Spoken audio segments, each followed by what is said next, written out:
Praise God!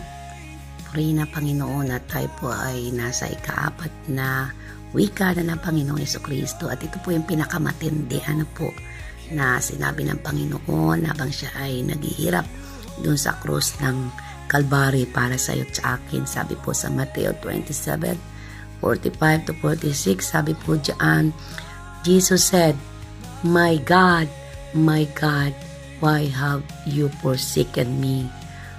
Napakasakit isipin na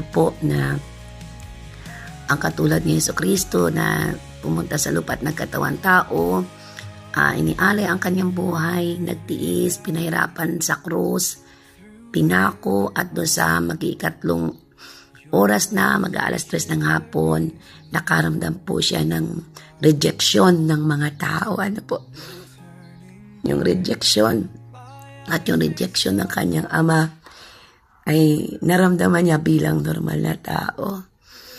At kaya po sa buhay natin dito sa mundo, marami po sa ating mga tao na nakakaranas na pakiramdam ay pinapabayaan sila ng Diyos.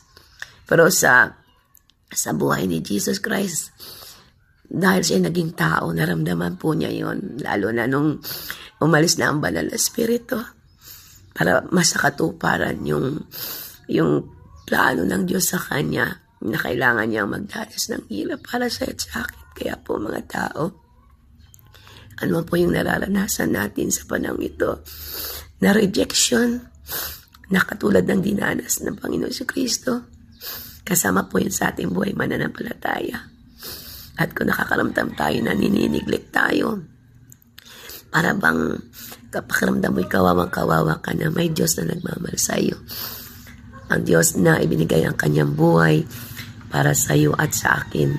Kaya po tandaan po natin, wala pong iba na totoong nagmahal sa iyo kundi ang Panginoon Jesucristo, at ipinakita po niya yung totoong pagmamahal niya doon sa cross ng Calvary. Kaya po dito yung panahon wala pang Kristo, it's time to come back to Jesus Christ before it's too late, para po yung regalo na buhay na wala hanggan ay maranasan mo at matanggap mo dahil doon sa pag-ibig ng Diyos sa atin sa sanlibutan.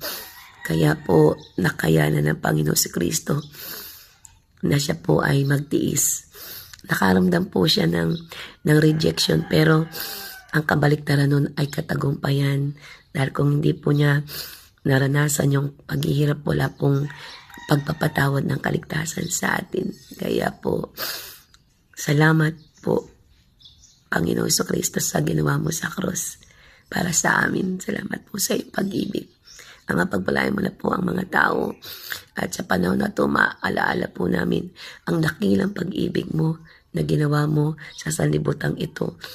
At magmadali po kami na matanggap po namin ang kaligtasan na ino-offer mo para po sa pagbabalik mo, matanggap namin ang regalo na buhay na walang hanggan.